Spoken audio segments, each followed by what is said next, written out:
Hello student, welcome back to my channel Samrat academy. Student, मेरा नाम है आकाश। मेरे प्यार बच्चे, आप भी 16 फरवरी का हिंदी का पेपर देने वाले हैं, तो ये वीडियो आपके लिए बहुत ज्यादा इंपॉर्टेंट है। हिंदी व्याकरण का पूरा जितना टॉपिक है, मैंने सभी महत्वपूर्ण बहुविकल्पीय प्रश्न ले लिया है। ठीक है, पूरे का पूरा सिर्फ व्याकरण है इसमें। ठीक है, इसके बाद व्याकरण की कोई भी वीडियो देखने की जरूरत आपको नहीं पड़ेगी। ठीक है, 100% आपको बता रहा हूँ, यहाँ से प्रश्न बनने अनिवार्य है। वीडियो को पूरा देखना, और पूरा देखने का मतलब नहीं है इन सारे क्वेश्चन को याद कर लेना, तब जाके आपको बेनिफिट होगा। ठीक है, तो मेरे प्यार बच्चे, वीडियो को लाइक कर दो, चैनल पे नए तो चैनल को सब्सक्राइब कर दो। जब जाओगे 16 फरवरी को पेपर देने, तो आपको बस देखोगे और क्लिक करोगे। ठीक है, चलो पहला प्रश्न बताते हैं। अगर आपको मालूम है तो मुझसे पहले ही आंसर बता देना। ठीक है, देखो, कह रहा है कि हरि मुख मनहु मयंक पंक्ति में कौन सा अलंकार है। ठीक है, हरि मुख मनहु मयंक पंक्ति में कौन सा अलंकार है। उत्प्रेक्षा अलंकार है कि रूपक अलंकार है कि उपमा अलंकार है कि अनुप्रास अलंकार है। बहुत प्यारा प्रश्न है, बहुत ज्यादा इंपॉर्टेंट प्रश्न है। तो ये आप लोगों को पंक्ति जो है वो आपको याद होना चाहिए, हरि मुख मनहु मयंक। ठीक है, तो कौन सा अलंकार है, तो मेरे प्यारों जो ये उत्प्रेक्षा अलंकार का उदाहरण है, और यह उदाहरण आपको याद होना ही चाहिए। ठीक है, आगे अगर हम बात करें, तो आगे हम बढ़ेंगे क्वेश्चन नंबर दूसरे की तरफ। और क्वेश्चन नंबर दूसरा यह है कि सोरठा के दूसरे और चौथे चरण में कितनी मात्राएं होती हैं। सोरठा के दूसरे और चौथे चरण में कितनी मात्राएं होती हैं। 16 16, 13 13, 24 24 की 11 11। बहुत प्यारा प्रश्न है, जल्दी से आप कमेंट करके बताइए अगर आपको मालूम होगा तो। ठीक है, तो देखिए मेरे प्यारों, जो दूसरे चरण में और एक आपके चौथे चरण में जो मात्राएं होती हैं, वो 13 13 मात्राएं होती हैं सोरठा में। ठीक है, तो ये सभी टॉपिक आप लोगों को याद होना चाहिए।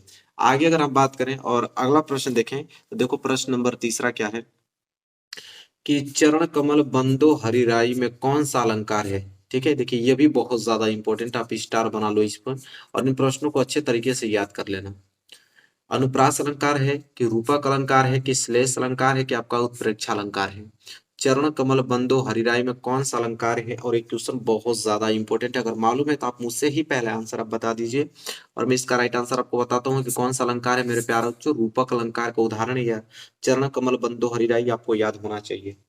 आगे अगर हम बढ़ेंगे, तो देखो क्वेश्चन नंबर 4 क्या है कि हास्य रस का स्थायी भाव क्या होता है। हास्य रस का स्थायी भाव बताओ, हास होता है कि शोक होता है कि भय होता है कि रुद्र होता है। देखो ये क्वेश्चन बहुत ज्यादा इंपॉर्टेंट है और बहुत ज्यादा सिंपल भी है। ठीक है, बस थोड़ा सा दिमाग लगाओगे तो इसका आंसर आप दे पाओगे। हास्य रस का स्थायी भाव पूछ रहा है ना, तो देखो हास्य रस का सिंपल हास ही होगा। ठीक है, तो हास्य का क्या होता है, हास होता है स्थायी भाव। तो यह जब भी एग्जाम में प्रश्न आएगा तो आप मिस्टेक ना कीजिएगा, और यहाँ से एक नंबर आप सुरक्षित ले लीजिएगा। ठीक है, आगे बढ़ेंगे और अगला प्रश्न देखते हैं, प्रश्न नंबर 5वां। देखिए मेरे प्यारे बच्चों, अगर 5वां प्रश्न की अगर हम बात करें, तो कह रहा है कि पीपर पात सरिस मंडोला में कौन सा अलंकार है। देखो ये भी पंक्ति बहुत ज्यादा पॉपुलर पंक्ति है, बहुत ज्यादा इंपॉर्टेंट है। बताना है कि पीपर पात सरिस मंडोला में कौन सा अलंकार है। उपमा अलंकार है कि रूपक अलंकार है कि उत्प्रेक्षा अलंकार है कि आपका श्लेष अलंकार है। बताइए राइट आंसर क्या होगा मेरे प्यारे बच्चों, बहुत ज्यादा इंपॉर्टेंट ये प्रश्न है। पीपर पात सरिस मंडोला में कौन सा अलंकार है मेरे प्यारे बच्चों, ऑप्शन नंबर ए उपमा अलंकार। अगर जितने बच्चों ने ये दिया होगा, तो समझ लीजिए कि उनका आंसर बिल्कुल क्या है, सही है।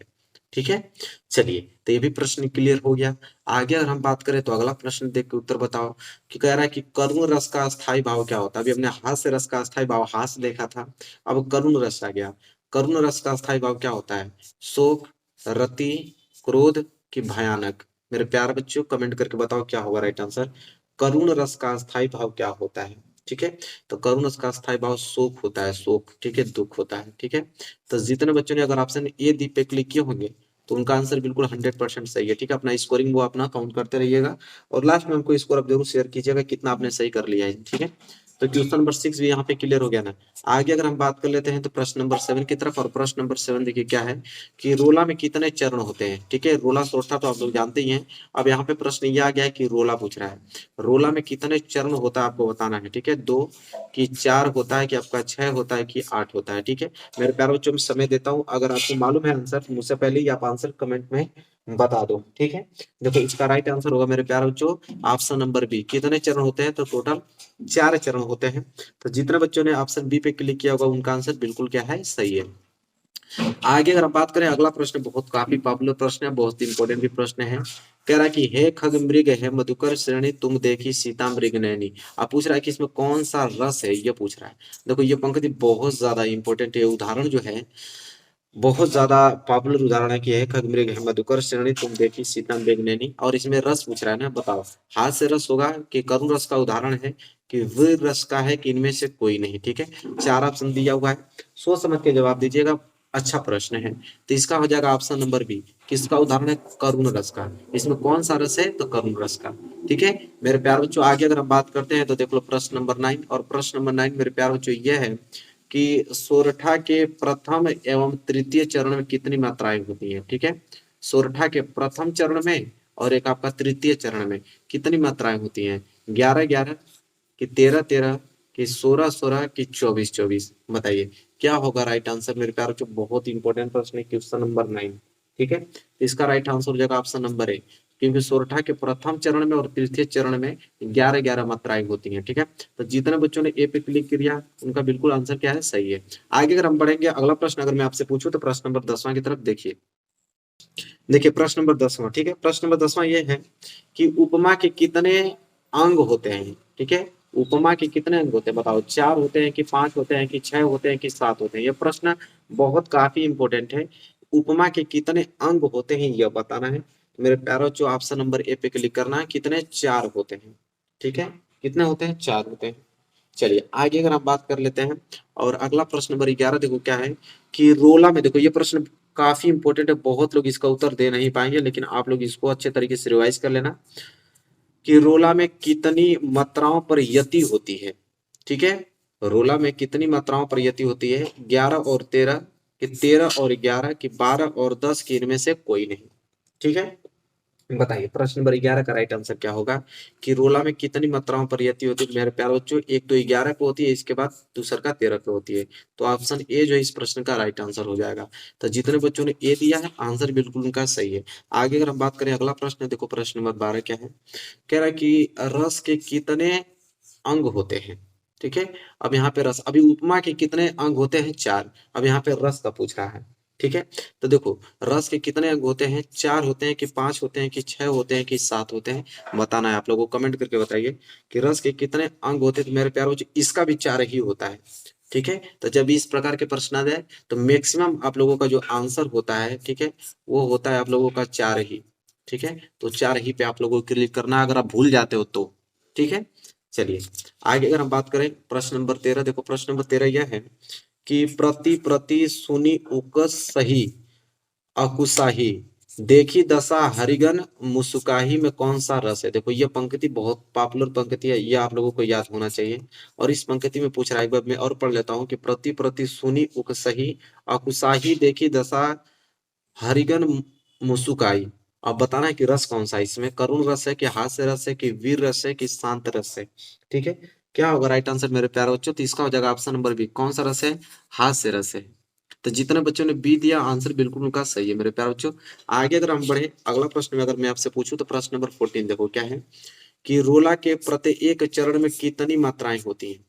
रोला के प्रत्येक चरण में कितनी मात्राएं होती हैं? 16, 20 कि 24 कि 28? बताइए, प्यारा प्रश्न है। तो रोला के प्रत्येक चरण में कितनी मात्राएं होती है मेरे प्यारे बच्चों? 24 होती है। कितनी होती है? 24 होती है। तो जितने बच्चों ने सी पे क्लिक किया है आंसर बिल्कुल उनका 100% सही है। ठीक है, चलिए आगे अगर हम बढ़ेंगे, अगला प्रश्न में अगर मैं आपसे पूछूं प्रश्न नंबर 15, चलिए उसको देखते हैं। चलिए देखिए प्रश्न नंबर 15, प्रश्न नंबर 15 यह है कि शोक विकल सब रोवही रानी, शोक विकल सब रोवही रानी रूपशील बल तेज बखानी में कौन सा रस है? देखो ये भी पंक्ति बहुत ज्यादा इंपॉर्टेंट है। ठीक है, याद होना चाहिए। बताओ कौन सा रस है? भयानक कि करुण कि विभत्त स्व कि भयानक? तो एक बात तो जो थोड़ा सा भी दिमाग लगाएगा ना तो इसका आंसर दे पाएगा, क्योंकि भयानक रस थोड़ी होता है, विभत्त से थोड़ी होता है भयानक। जब भी होगा तो करुण रस होगा, सिंपल। तो थोड़ा सा भी दिमाग काम करेगा ना तो इसका आंसर आप दे पाओगे अच्छे से। ठीक है, चलिए तो देखो प्रश्न नंबर 15 भी यहाँ पे क्लियर हो गया। आगे अगर हम बात करेंगे तो प्रश्न नंबर 16 आपके सामने है कि जहां देखो यह आप लोगों का परिभाषा ही पूछ दिया कि जहां उपमेय में उपमान की संभावना की जाए वहां कौन सा अलंकार होता है? जहां उपमेय में उपमान की संभावना की जाए वहां कौन सा अलंकार होता है बताओ। अनुप्रास अलंकार होता है, उत्प्रेक्षा अलंकार होता है, कि रूपक अलंकार होता है, कि यमक अलंकार होता है। तो मेरे प्यारे बच्चों देखो, यह परिभाषा आप लोगों को याद होना चाहिए किसका है, तो ये उत्प्रेक्षा अलंकार का होता है। क्योंकि जहां उपमेय में उपमान की संभावना की जाए वो कौन सा अलंकार कहलाता है, उत्प्रेक्षा अलंकार कहलाता है। ठीक है, चलिए। और प्रश्न नंबर 17वां देखो, ये भी अब परिभाषा पे ही आ गया, कि जहां उपमेय में उपमान की निषेध रहित अभेद आरोप किया जाए, वहां पे तो संभावना की जा रही थी, लेकिन यहाँ पे निषेध रहित अभेद आरोप किया जाए, वहां कौन सा अलंकार होता है, तो उत्प्रेक्षा तो होगा नहीं होगा। अब बताना है तीनों में से रूपक अलंकार होगा, कि श्लेष अलंकार होगा, कि उपमा अलंकार होगा। ठीक है, तो मेरे प्यारे बच्चों सिंपल आप जवाब दोगे कि रूपक अलंकार होगा। ठीक है, चलिए, तो ये भी क्लियर हो गया कि जहां उपमेय में उपमान का निषेध रहित अभेद आरोप किया जाता है, वहां कौन सा अलंकार होता है, रूपक अलंकार होता है वो। ठीक है, आगे अगर हम बात करेंगे प्रश्न नंबर 18, देखिए प्रश्न नंबर 18 यह है कि रसों की संख्या है। अब यहाँ पे रसों की संख्या पूछ गया, कितने रस होते हैं बताइए, 7 होते हैं, कि 8 होते हैं, कि 9 होते हैं, कि इनमें से कोई नहीं। ठीक है, रसों की संख्या पूछ रहा है कि रस कितने प्रकार के होते हैं। ठीक है, उसकी संख्या तो मैं आपको बताऊं, रस की टोटल संख्या कितनी होती है, तो वो 9 होती है। कितने रस होते हैं टोटल, 9 रस होते हैं। तो ये सारे पॉइंट मैं आपको जो बता रहा हूँ, ये सारे पॉइंट्स आपको याद होने चाहिए, एक प्रश्न इधर नहीं जाएगा। ठीक है, बाहर। आगे अगर हम बात करेंगे प्रश्न नंबर 19, कह रहा है कि अनादर शब्द में कौन सा उपसर्ग लगा है, ये बताना है। अनादर शब्द में कौन सा उपसर्ग लगा है, अन्न लगा है, कि अनु लगा है, कि अ लगा है, कि आ। अगर मैं उपसर्ग की बात करूं तो उपसर्ग जब भी आपसे पूछ देगा तो उपसर्ग का मतलब होता है कि किसी वाचक शब्द में आगे जुड़कर उस वाक्य को पूरा करना, उस शब्द को बनाना। तो उपसर्ग हमेशा आगे ही लगा होता है। तो अनादर में आगे कौन लगा है, तो सिंपल आपको दिख रहा होगा, अन्न लगा है। ठीक है, अन प्लस आदर अनादर होगा। तो अन यहाँ पे योजक शब्द है, मतलब ऑप्शन ए जो है इस क्वेश्चन का राइट आंसर हो जाएगा। इसी तरह अगर हम आगे बात करें तो देखो, 4 राहों का समूह का समास बनेगा। ठीक है, 4 राहों के समूह को हम क्या कहते हैं, 4 मार्ग कहते हैं, कि चौराहा कहते हैं, कि 4 राह कहते हैं, कि इनमें से कोई नहीं। बताइए, तो सिंपल है, 4 राहों के समूह को हम चौराहा कहते हैं। जहाँ पे चौराहा देखे होंगे ना, इस तरह चौराहा होता है, तो उसे बोलते हैं 4 राहों का समूह। तो 4 राहों के समूह को हम क्या बोलते हैं, चौराहा बोलते हैं। तो जितने बच्चों ने बी दिया है, आंसर बिल्कुल उनका सही है। चलिए आगे बढ़ते हैं, और अगला प्रश्न में अगर आपसे पूछें, प्रश्न नंबर 21 क्या है, पूछा है कि बादल, बादल का पर्यायवाची शब्द होगा। बताइए, बादल का पर्यायवाची शब्द क्या होगा, वारिद होगा, कि नीरज होगा, कि पंकज होगा, कि अंबुज होगा। देखो ये प्रश्न वाकई में बहुत इंपॉर्टेंट प्रश्न है, कि बादल का पर्यायवाची शब्द होगा। तो सिंपल आप जवाब दोगे वारिद होगा, क्योंकि पर्यायवाची शब्द आपको याद होना ही चाहिए। ठीक है, तो जितना अच्छे से आपको याद करना होगा याद कर लेना। ठीक है, लेकिन बादल का हमेशा पूछता है, इसलिए हमने इस प्रश्न को लिया है। ठीक है, अभी 2022 में पूछा था। ठीक है, चलिए आगे अगर हम बात कर लेते हैं, देखो यह प्रश्न, ये सभी प्रश्न याद होने चाहिए, बता देता हूँ, 100% लिखित के प्रश्न आने वाले हैं। बोला है कि प्रत्येक में कौन सी संधि है। देखिए जब संधि की बात आए, जब भी आपको क्वेश्चन संधि पूछे, तो एक ही संधि आपको 2023 में पढ़ना है।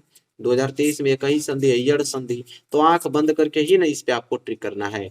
वृद्धि संधि, गुण संधि, दीर्घ संधि तो है ही नहीं, तो वहां से हम ऑप्शन कहाँ क्लिक करेंगे। एक ही संधि पढ़ना है, तो वो उसी संधि का हमें उदाहरण देगा।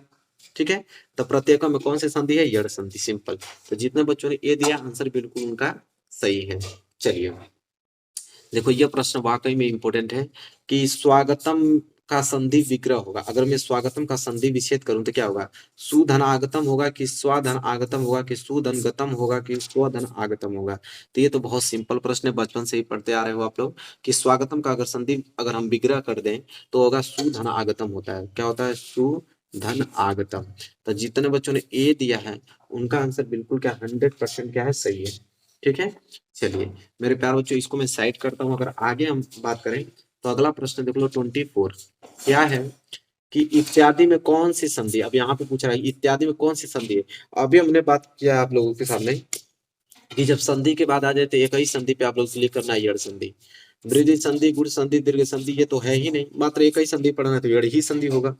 तो देखो संधि वाले तो प्रश्न गलती नहीं कर पाओगे कभी जिंदगी में, क्योंकि एक ही ऑप्शन है, उसी पे क्लिक ही करना है, उसके अलावा कोई है ही नहीं। आगे अगर हम बात कर लेते हैं 25, देखो 25 क्या है, कह रहा है कि अनु उपसर्ग लगाकर सही शब्द बनेगा। उपसर्ग का मतलब आगे, अगर मैं किसी शब्द में आगे अनु लगा दूं तो उसे कौन सा सही शब्द बनेगा, ये हमें चयनित करना है। ठीक है, देखो अनुभाव, की औनुचित्य, की अनाचार, की अनुचित। ठीक है, बताइए। तो देखो अनु उपसर्ग लगाकर सही शब्द जो बनेगा वो होता है अनुभाव। ठीक है, क्या होता है, अनुभाव। तो 25 का ए जो है राइट आंसर हो जाएगा। ठीक है, तो जितने बच्चों ने ए दिया है समझ लीजिए कि आंसर उनका बिल्कुल क्या है, सही है। चलिए आगे अगर हम बढ़े, अगला देखो 26 क्या है, आहट क्या है, आहट प्रत्यय युक्त शब्द है। देखो प्रत्यय आ गया, अभी उपसर्ग आ रहा था ना, प्रत्यय, प्रत्यय लास्ट में जुड़ता है और उपसर्ग आगे जुड़ता है। ठीक है, तो आहट प्रत्यय युक्त शब्द कौन है, सजावट, थकावट, जगमगाहट की लिखावट। ठीक है, बताइए, सोच समझ के जवाब आप दीजिएगा। ठीक है, तो देखो आहट किस में आ रहा है, जगमगाहट, जगमगाहट, आहट आ रहा है ना, ऑप्शन सी जो है इस प्रश्न का राइट आंसर हो जाएगा। तो 26 का सी। ठीक है मेरे प्यारे बच्चे, चलिए आगे अगर हम पढ़े, अगला देखो 27 क्या है, 27 है कि गंगा यमुना का समास विग्रह है। अगर गंगा यमुना का समास विग्रह करेंगे तो क्या होगा, गंगा और Yamuna, Ganga Yamuna, Ganga plus Yamuna, Ganga plus Yamuna plus Ganga. देखो एक ट्रिक बताता हूँ, जब भी आपको योजक चिन्ह दे, देखिए गंगा और योजक चिन्ह फिर यमुना, तो योजक चिन्ह को जब हटाते हैं तो यहाँ पे हम और लगाते हैं, क्या लगाते हैं, और। तो सिंपल जवाब होगा ऑप्शन नंबर ए। देखो गंगा और योजक चिन्ह को हटाया तो हमने और लगाया, और यमुना को जस्ट हमने उतार दी, तो गंगा और यमुना होगा। तो इस प्रकार हम लोग क्वेश्चन को वेरीफाई करेंगे। चलिए आगे बात करें 28, देखो क्या है, कह रहा है कि हस धातु लट लकार उत्तम पुरुष बहुवचन में रूप होगा। कह रहा है कि जो हस धातु है उसका अगर मैं लट लकार उत्तम पुरुष और बहुवचन का रूप कौन सा होगा, हसामा होगा, कि हसावा होगा, कि हसामीय होगा, कि असंति होगा। ठीक है, 28 का राइट आंसर मेरे प्यार बच्चों होगा ऑप्शन नंबर ए, क्योंकि लट लकार उत्तम पुरुष और बहुवचन का रूप यही होता है, हसामा होता है, हस धातु का। ठीक है, तो आप लोगों को धातु रूप भी आप लोगों को याद होना चाहिए। ठीक है, अच्छे तरीके से, तभी आप इन प्रश्नों का जवाब आप दे पाओगे। देखो ये प्रश्न इंपॉर्टेंट है, अच्छी शब्द का तद्भव शब्द होता है। ठीक है, अच्छी शब्द का अगर तद्भव शब्द पूछ रहा है तो अच्छी का क्या होता है, आंख होता है, कि कान होता है, कि भाव होता है, कि दांत। तो सिंपल कोई भी आपको जवाब दे देगा कि अच्छी शब्द का तद्भव आंख होता है, अच्छी का क्या होता है, आंख। ये आपका तत्सम है, अच्छी जो है वो तत्सम शब्द है, और आंख जो है तद्भव शब्द है। अब देखो यहाँ पे तत्सम पूछ लिया है, देखो काज जो है तद्भव है, तो कह रहा है कि काज का तत्सम रूप क्या कहलाएगा, कार्य कहलाएगा, कि कर्म कहलाएगा, कि छिद्र कहलाएगा, कि श्रम कहलाएगा। तो काज काम सबको मालूम है, काज और काम, तो काज काम को क्या बोलते हैं, कार्य बोलते हैं, तो काज शब्द का तत्सम क्या होगा, कार्य होगा। तो ऑप्शन ए जो इस प्रश्न का राइट आंसर हो जाएगा। तो मेरे प्यारे बच्चों 30 मोस्ट इंपोर्टेंट क्वेश्चन में बताया, अगर इतना याद है ना तो समझ लीजिए व्याकरण आपके हाथ में है बिल्कुल भी। ठीक है, तो मेरे प्यारे बच्चों वीडियो अच्छी लगी हो तो प्लीज लाइक कीजिएगा, और वीडियो को शेयर कर देना, चैनल पर है तो चैनल को सब्सक्राइब तो करना ही करना आप लोगों को है। ठीक है, चलिए तो इसी के साथ मिलेंगे नेक्स्ट वीडियो में, तब तक के लिए धन्यवाद।